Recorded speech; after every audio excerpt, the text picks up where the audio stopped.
Hello everyone and welcome back to Farming Simulator 19. You're watching JCTV on the Xbox One console. This is Westbridge Hills Wednesday, episode number 13. Thanks for stopping by everyone. So glad you could make it for this episode. We've got a little bit of things to do here, mainly housekeeping. Let's look at our fields here. You can see that we did actually get around to liming these fields off camera. So 16 and 17 were harvested last episode, and now they've been limed and they are primed and ready for replanting. But first, we're going to do a little bit of housekeeping. We're going to get rid of these trees. These trees are now just in my way, specifically these ones inside the retaining wall. That one that we just passed back there, this one here, this one in the corner, and this one over here. And there's another one over there at the entrance to the farm, and a couple of stumps that were left over. So we're going to go into forestry machines, and we're going to scroll all the way to the end, and we're going to look at the Lizard Trex 600. This is going to cost about $9,000 to lease, but it's going to completely erase the trees without the hassle of chopping them down by hand, chopping them up by hand, and hand loading them into the pickup truck. Because these are irregular trees, we can't actually do anything with the logging equipment, so we have no choice. Well, the two choices are spend the next 5 episodes taking out all of these damn trees, or we could just erase them completely from the map, and that's what we're going to do.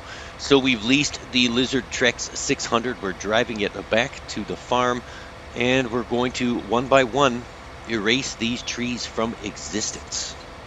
So if you've never used the Lizard Trex before, it's so simple. All you have to do is turn it on and drive it up to a tree. And you'll see that shortly. We're going to take out the stumps here at the beginning of the farm. These 3 trees can stay. I'm only concerned about the ones that are going to be in my way. Once we start landscaping, we've got to get rid of these stumps. So why not just do it now instead of paying $9,000 every time we lease this machine? Really, you turn on the header and then you drive it up and push it up against the stump. And when you see the sawdust come flying out of the top of the machine, the head there, the stump is being removed. And the same thing with the tree. You drive it up, and you may have to lift the header up a little bit to completely erase the tree.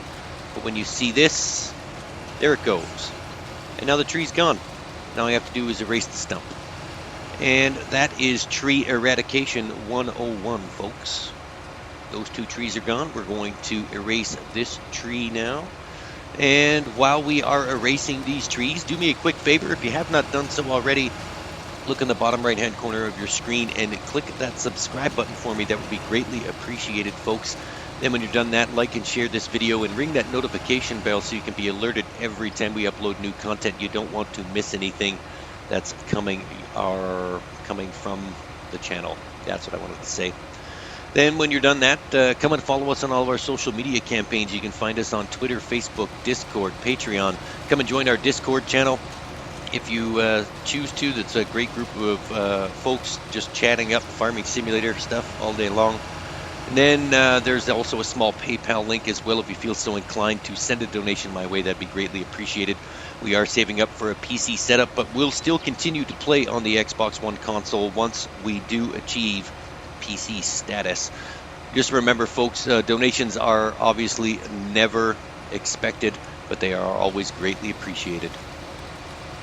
All right, now that that's done, let's continue erasing these trees. We've only got a couple of more to do. I think this one and the one in the corner. I think there's one at the other end of the farm as well, at the end of this retaining wall. Let's just see.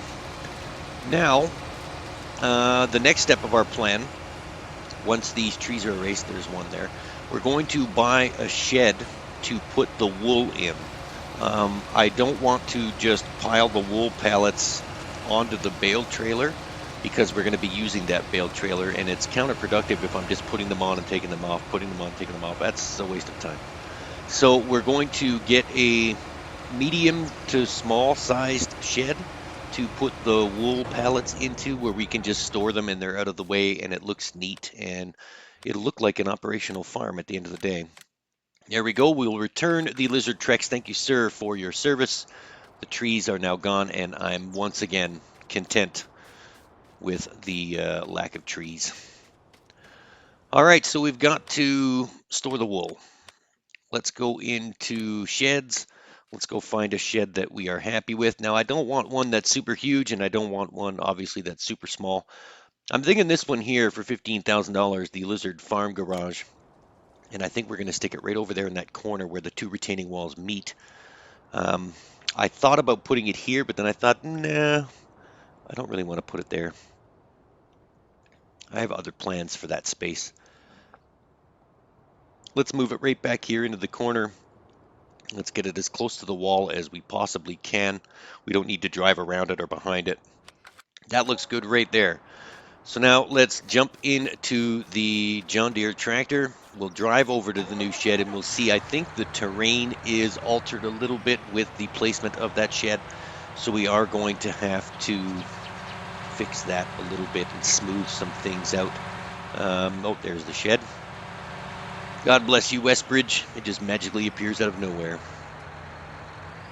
All right, so the terrain is a little bumpy. Whoops, and there's a big hill there getting into the shed. I don't know if you can see that from there, but we'll get out and have a look at that in a minute. Whoa, that needs to be fixed. We cannot have our wool pallets going into the shed in that condition. We're going to have to try and landscape that. Let's go really quickly to landscape mode. Well, first we're going to get rid of the shed. We can sell it for max price. We're not going to lose any money. Actually, sorry, we sold it for a loss. We just lost $7,000 because we needed to landscape. So let's landscape this a little bit. Let's just get this done. We'll smooth everything out. You can see the big hill that shed created. Let's try and mitigate this problem.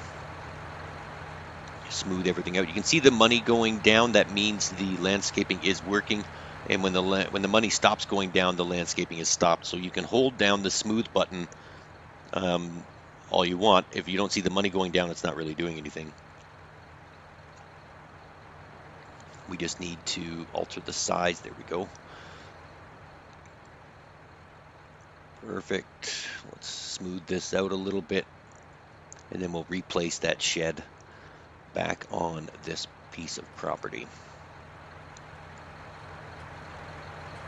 All right, if you've never done landscaping before in Farming Simulator 19, it's fairly easy, but what you don't want to mess with is the terrain levels because that does become quite confusing. You don't want to raise or lower the terrain because it creates problems, trust me. If you want to practice your terrain raising and lowering, I suggest you download the modded map, Flat Map, and try that. Try building some mountains and hills on Flat Map first before you alter the terrain on your own personal maps so that you don't have to go back and start over. It is very frustrating when you cannot readjust the terrain back to how it was or reset it. There's no reset button or there's no backup button. Once you change it, you change it. All right, that should be good. A couple more spots. We'll smooth that out and then we'll replace the shed back over there. That's okay. The hill is gone. All right, let's go back and where did it go? In sheds, silos, sheds. There we go. And let's just spend another. So we just spent like $30,000. 15 for the shed. We lost 7,500 to get rid of it, and then we just spent 50 again. All right, well, we're doing pretty good on Westbridge Hills now. We've got some extra cash. We've got a little bit of a cushion to deal with, so we should be okay.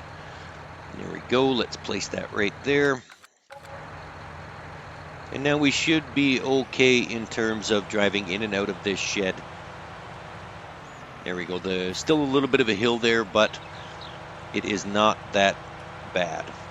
We should be able to get in and out of there, no problem with wool pallets. And then when it comes time to unload them, we should be okay as well. All right, job done. All right, so the next thing on our list, we're going to put the bale trailer back in the shed where all the other equipment is, just to get it out of the way, because right now we're only going to be using it for bales, so there's no real need to have it out there cluttering up the sheep pen. Let's just move this in here. And the next thing I want to do is we need to seed the fields again, fields 16 and 17 that were harvested last episode. So we need a bigger seeder. We've got a little bit of extra money now, so it doesn't hurt to spend a little bit to make life a little easier. Let's just back this up properly so it doesn't hit anything. There we go. All right, so we'll bring the John Deere back out to the sheep pen and park it over there just in case we need it to clean some things up later. And then we're going to hop out and run back to the JCB, and we'll pull out the existing seeder, seed tank, and cultivator, so that we don't need the cultivator, because the seeder I'm planning on buying has a built-in cultivator. It's direct drill, so we don't need to cultivate the land. So that's one more piece of equipment we can do without. So let's jump into JCB Fast Track 4220. We will haul out the cultivator and the seed tank, and the seeder as well.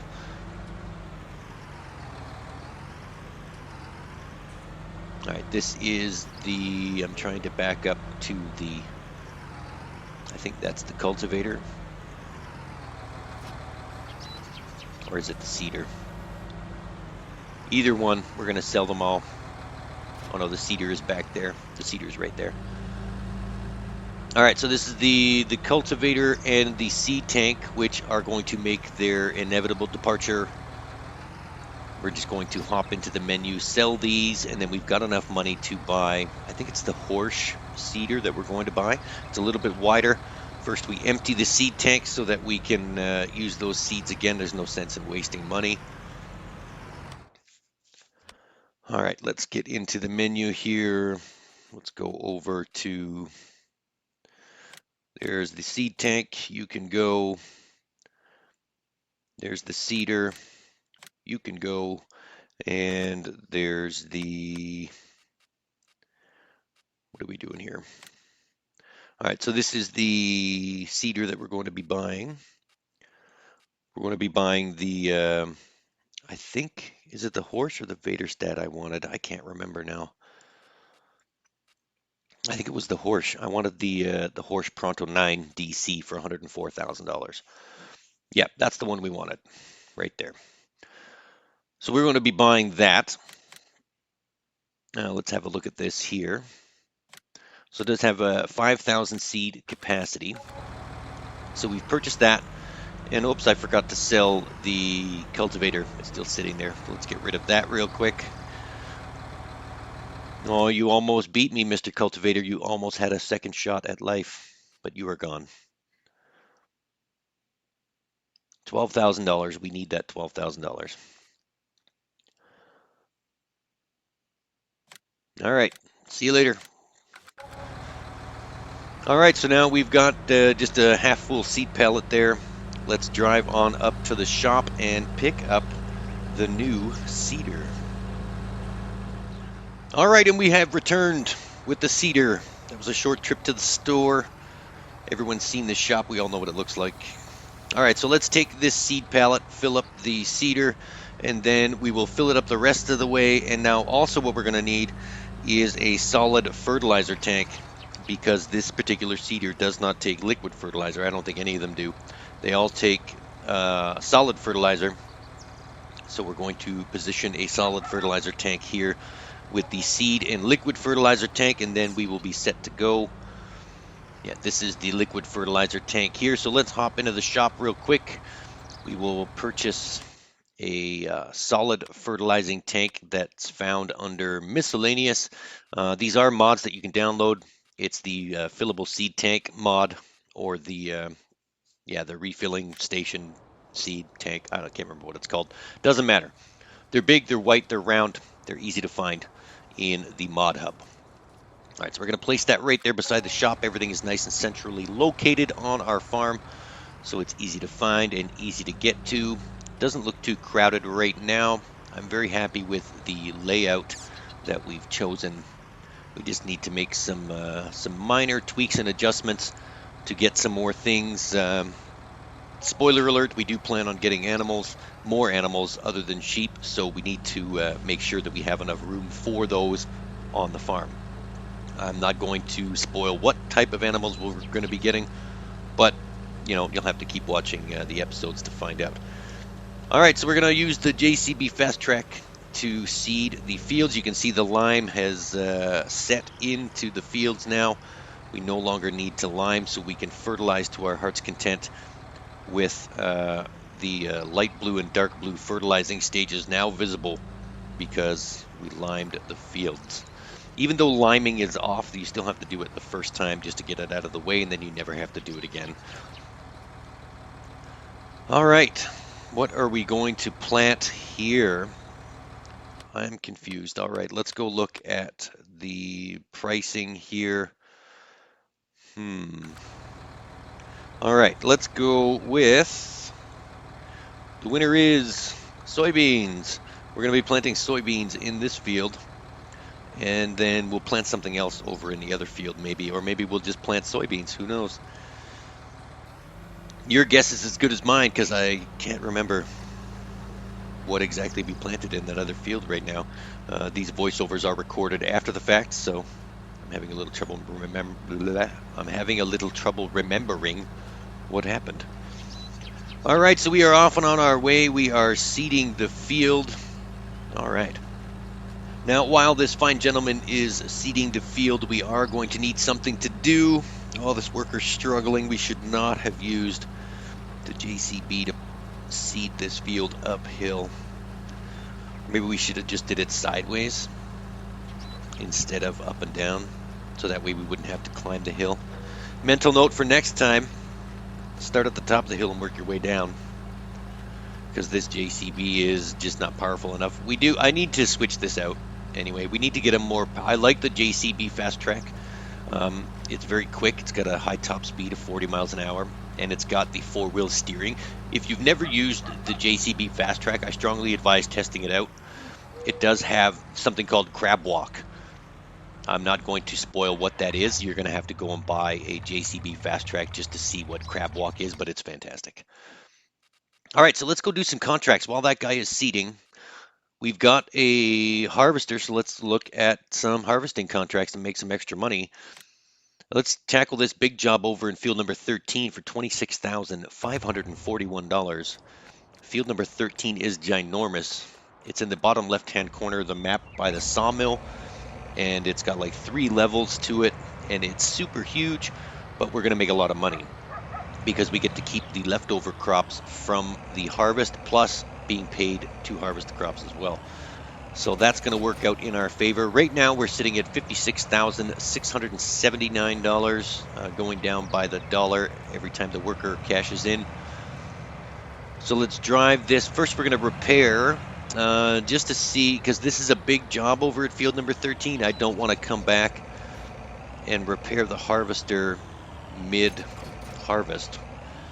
So let's just make sure everything's at 100% before we head on over there, because it is quite the drive over to field number 13. Oh, the header was already filled from the last episode, or already repaired from the last episode. I forgot I did that. So that means the harvester itself should be at 100%, which, looking at the gauge, it is. So there's no need to try and repair that. Let's just head on over to field number 13. There it is there. You can see it in the bottom left-hand corner of the map right beside the sawmill. The good news is all the crops need to go to the restaurant, which is directly beneath field number 13. So it's not far to drive at all. All we have to do is set the worker in motion, put him in harvester mode, and sit back and watch the crops roll in. And then really we got to drive about 100 feet to get the crops to the restaurant. So let's head on over there now. Whoops, let's not hit the guy seeding the field. Let's head on over there right now and get this contract underway. And we've arrived at field number 13 to start this ginormous contract. Look at the size of this field, folks, and it goes for miles. You can't even see the end of the field off there into the distance. It goes up and over that hill. It's just crazy big. And this harvester's not that big, or the header's not that big, so this is going to take quite a while. So let's start the harvester off here. We will jump back and check on the guy seeding the field. We'll switch back and forth a little bit to make sure everyone's doing what they need to do. He's seeding. He's just about a quarter of the way done seeding. He's doing okay. All right, let's switch over to the John Deere here. That sheep needs to be cleaned up. That grass needs to be picked up. So let's pick up that grass real quick and keep the sheep productivity at 100. That pallet is almost full. Each one of those square bales in the wool pallet is 250. So each pallet is worth 1,000 liters. I don't know if you can use liters for wool. Let's say pounds, 1,000 pounds. Wool is a solid, it's not a liquid, so it's not liters. So 1,000 pounds of wool in each pallet. Each square bale in the pallet is worth 250 pounds. So when you see that you have 4 in there, you're getting close to 1,000 pounds. And then when you see a second pallet spawn, the first one is at 1,000. So you're safe to move it out of the way and put it somewhere. You can only have 4 pallets in that sheep pen, after which point it'll tell you that there's not enough room to store sheep pallets, and then you'll actually stop producing wool because there's nowhere to put it. So you've got to move those wool pallets when they get full. Otherwise, it's just going to stop producing wool, and you're going to get stymied.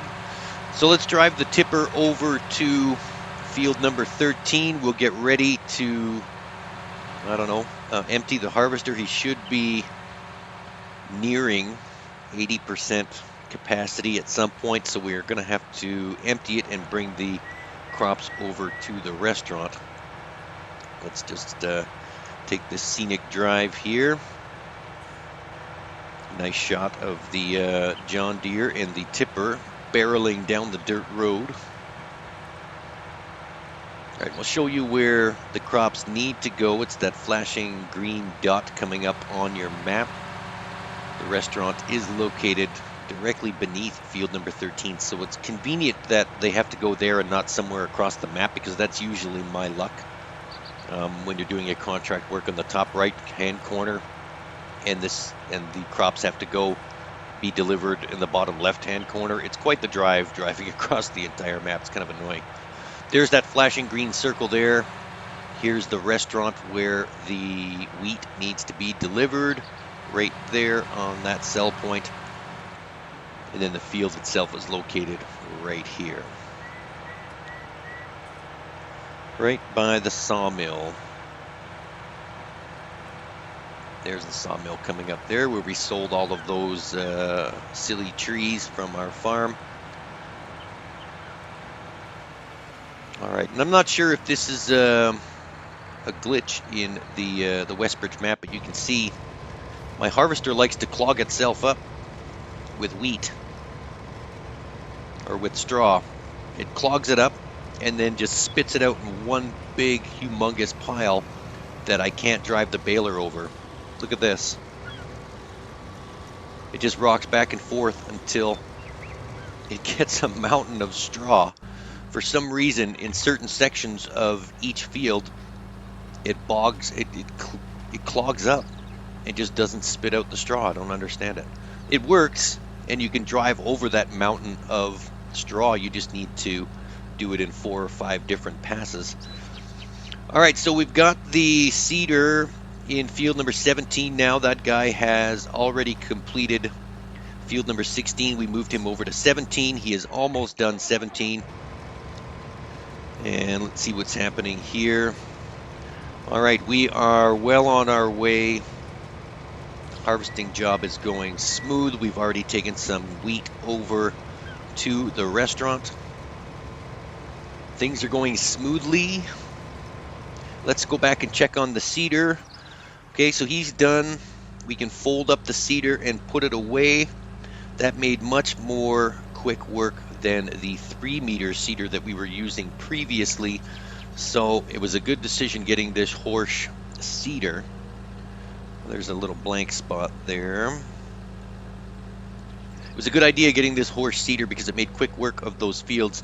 And when we do get around to purchasing other fields, it's going to make quick work of them as well. And maybe if we purchase super huge fields like field number 13, and when we get into that size of crop planting, we'll probably need a bigger seeder even still, but hopefully we'll have lots of money by then. Let's try and reverse this and see if we can get everything on the back wall here. You should fit. It's a very, very narrow seeder. We should be able to squeeze it in there beside the bale trailer. There we go. Perfect. Like a glove. All right, so we'll leave the JCB here because we don't need it. We've got the John Deere pulling the tipper because it is quite heavy and the JCB is just not powerful enough to pull the tipper full of wheat. Let's head on back to the harvest, and the harvester's full. All right, so let's drive the tipper over there and empty the harvester. You can see what I mean by the harvester clogs up. There's a huge mountain of straw over here. In this one section of this field, it just does not want to spit out the straw. I don't understand it. But it still works, and it's a great map. Still having a lot of fun playing on Westbridge Hills. Where is that? You can see here these big mountains of straw. All right, so let's fill up this tipper. This should bring the tipper just to about 95 or 96%. And then we can go and take this load over to the restaurant. And then we can continue with the harvest contract. Now, this contract is going to be huge, so let's just skip to the end. There we go. So the contract has already been completed, but there's still some leftover wheat in the harvester and the tipper. So we're going to just harvest up this last little strip of wheat, and then we will be done.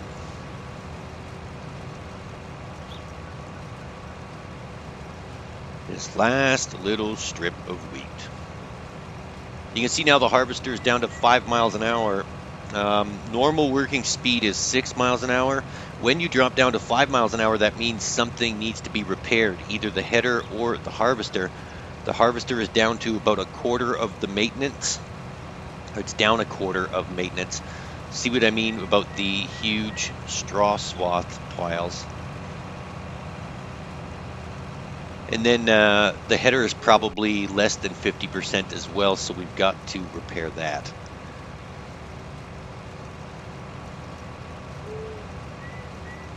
All right, let's get this going here.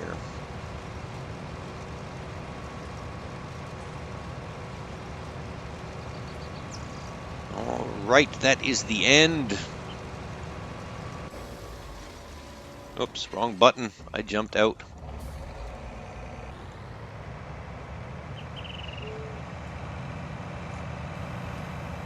All right, look at the big mountains of straw.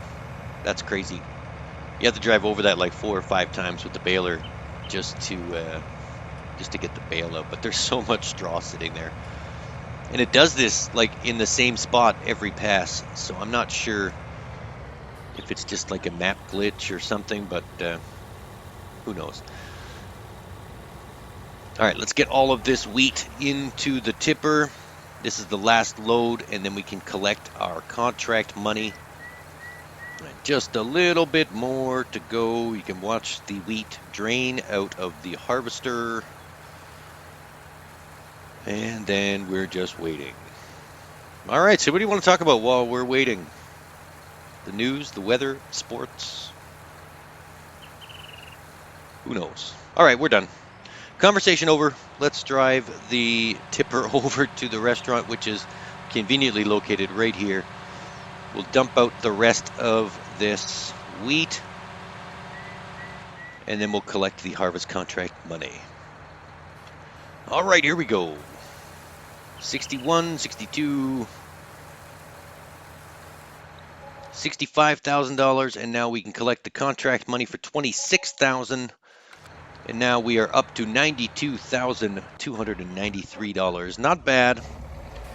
Let's bring the harvester back to the farm and the tipper and everything, and then I think we will call it a day after that. Thanks for tuning in, everyone. I'm sure glad that you stopped by and watched this video. Don't forget to subscribe to my channel if you have not already done so. Like and share this video, and then ring that notification bell so you can be alerted every time we upload new content. You don't want to miss anything. I hope you have a fantastic rest of your day, folks. And for now, this is JCTV saying, see you later.